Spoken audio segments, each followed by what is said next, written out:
لا القاهرة قاهرة علشان قهرت الأعداء، ولا المنصورة منصورة علشان انتصرت على الأعداء. ده الحرب كانت في دمياط والهزيمة كانت في فرسكور. ده القاهرة اللي سماها غراب يا صديقي. خلينا متفقين يا صديقي إن أنا مش بنفي سبب التسمية ده، لكن في قصص تاريخية أخرى لأسباب كتير عن تسمية القاهرة بالقاهرة والمنصورة بالمنصورة.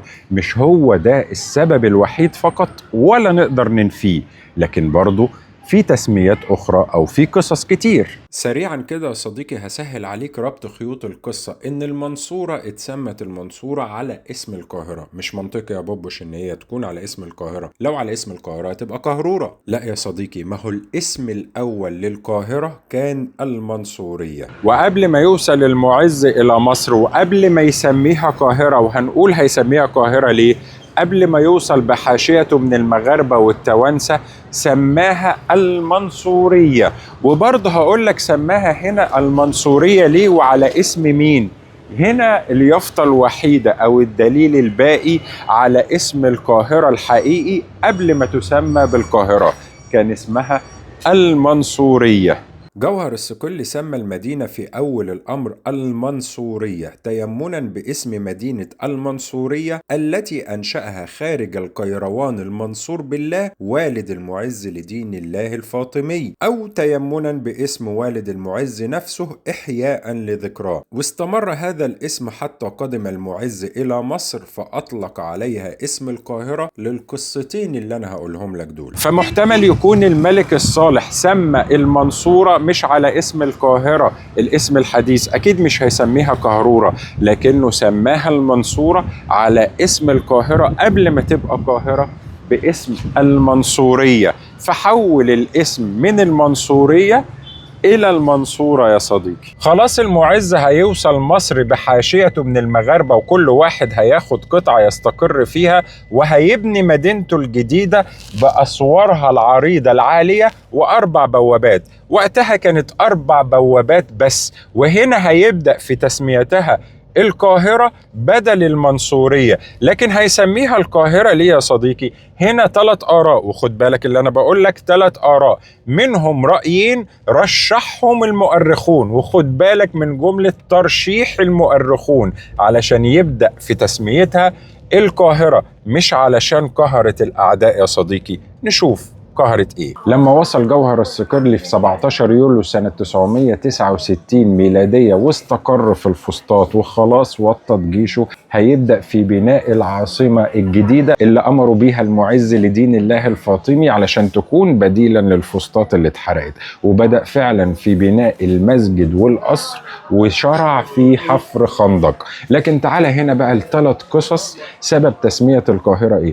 أول قصة بيقول لك إن القاهرة قاهرة علشان قهرت الأعداء. سؤال يا صديقي، هي القاهرة قهرت مين؟ ايه العدو اللي قهرته القاهرة؟ ده كل عدو كان بيجي يخرج العدو اللي قبله. طبعا لا ننكر دور المقاومة هنا، لكن العدو او المحتل هو اللي بيخرج السابق. نيجي هنا للقصتين اللي رشحهم المؤرخين.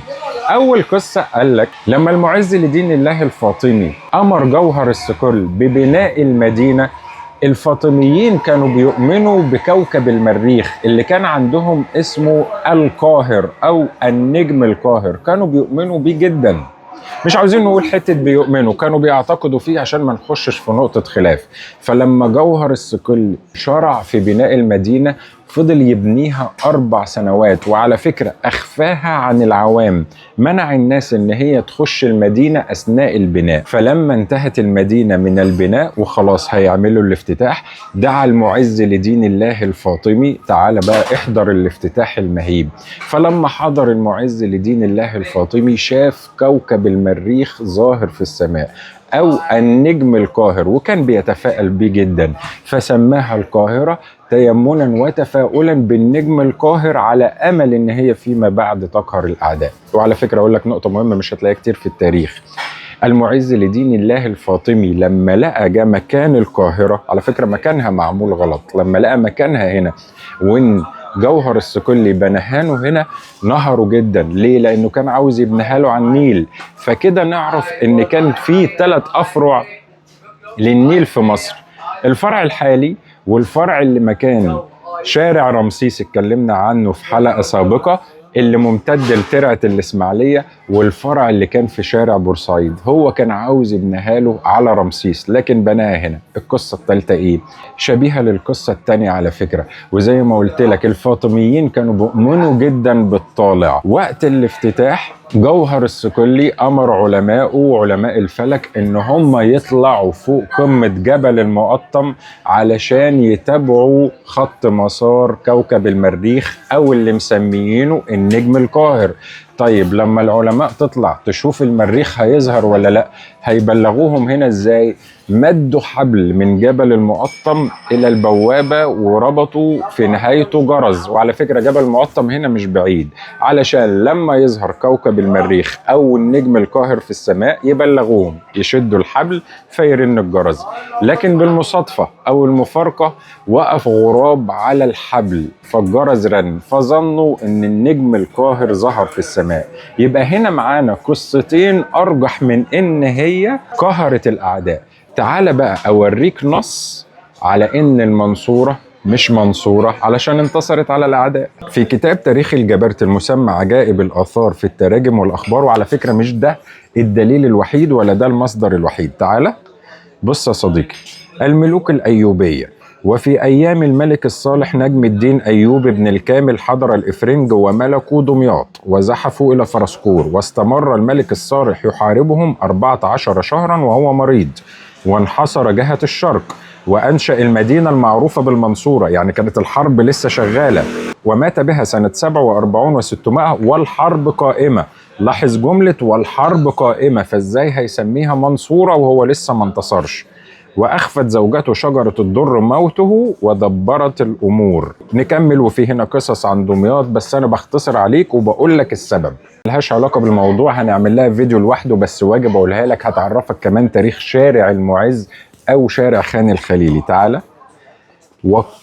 وقدم المعز إلى مصر بجنوده وأمواله ومعه رمم آباؤه وأجداده، الجثث بتاع أهله محمولة في توابيت، طلعهم تاني وسكن بالقصرين وادعى الخلافة لنفسه دون العباسيين.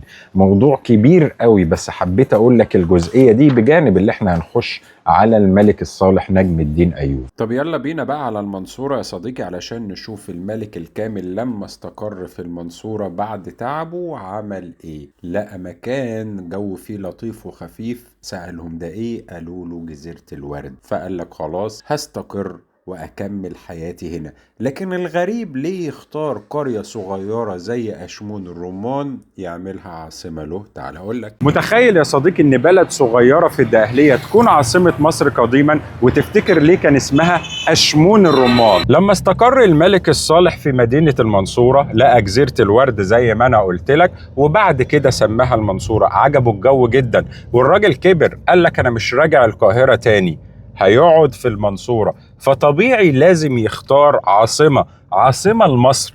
تخيل احنا ماشيين في قرية صغيرة وهي أشمون الرمان تبقى عاصمة مصر قديما. انت مستغرب الجزئية دي، بس ممكن تكون هي صغيرة بالنسبة لنا احنا، لكن في الوقت ده ما كانتش صغيرة. أشمون الرمان تابعة لزمام مدينة المنصورة وما زالت بأساميها لحد الآن في زمام مدينة المنصورة. لكن مش غريبة يا صديقي إنك تلاقي أشمون في الدقهلية وأشمون في مدينة المنوفية.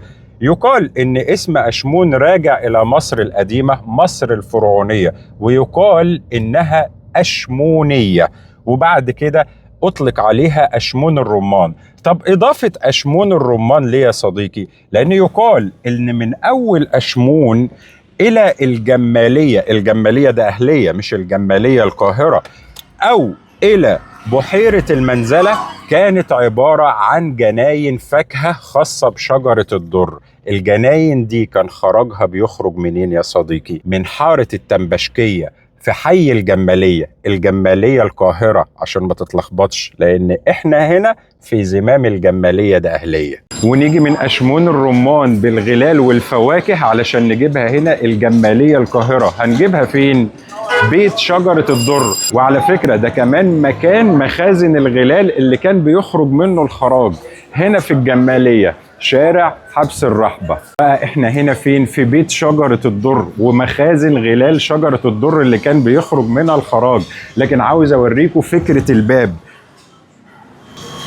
الباب فكرته ايه؟ طبعا الباب بالضخامه الهائله اللي انتوا شايفينها دي، وكان في فتحه باب صغيره. هقول لكم ايه السر في فتحه الباب الصغيره.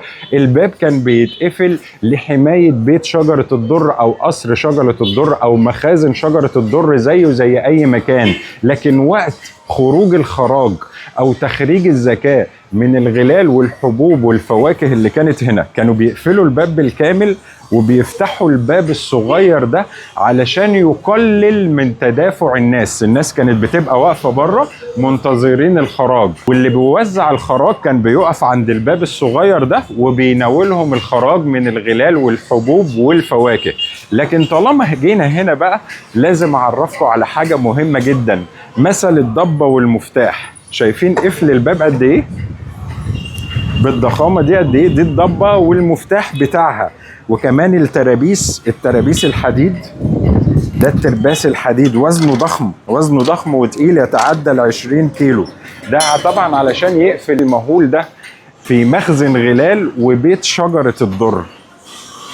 في النهاية يا صديقي حبيت أقول لك كذا معلومة عن القاهرة العظيمة والمنصورة العظيمة، ولا ننكر فضلهما ولا ننكر حتى تسميتهما. وتعالى برضه أقول لك نقطة عن الخريطة أو أشمون الرمان أو أشموم، علشان ما سيرش فضولك وتتساءل طب ليه الملك الصالح اختار بلد صغيرة؟ هي ما كانتش صغيرة زي ما قلت لك، ممكن كان بالنسبة لنا إحنا في الوقت الحالي صغيرة، لكن وقتها كانت كبيرة جدا وتقسيمها مختلف. لاحظ الخريطة دي، شوف الحجم وشوف ان الدقهلية ذكرت وما ذكرش حواليها اي بلاد غير اشموم وطناح، وكان اسمها الاول اشموم بالميم. ولاحظ كمان تاريخ الخريطة سنة 1275، وده توقيت الملك الصالح نفسه اللي كان من سنة 1205 إلى 1249، كانت بعده بشوية صغيرين. وزي ما قلت لك ما ننكرش فضل تسمية القاهرة بالقاهرة لأنها قهرت الأعداء، ولا المنصورة بالمنصورة لأنها انتصرت على الأعداء، لكن كان في قصص أخرى. وأشوفك دايما على خير.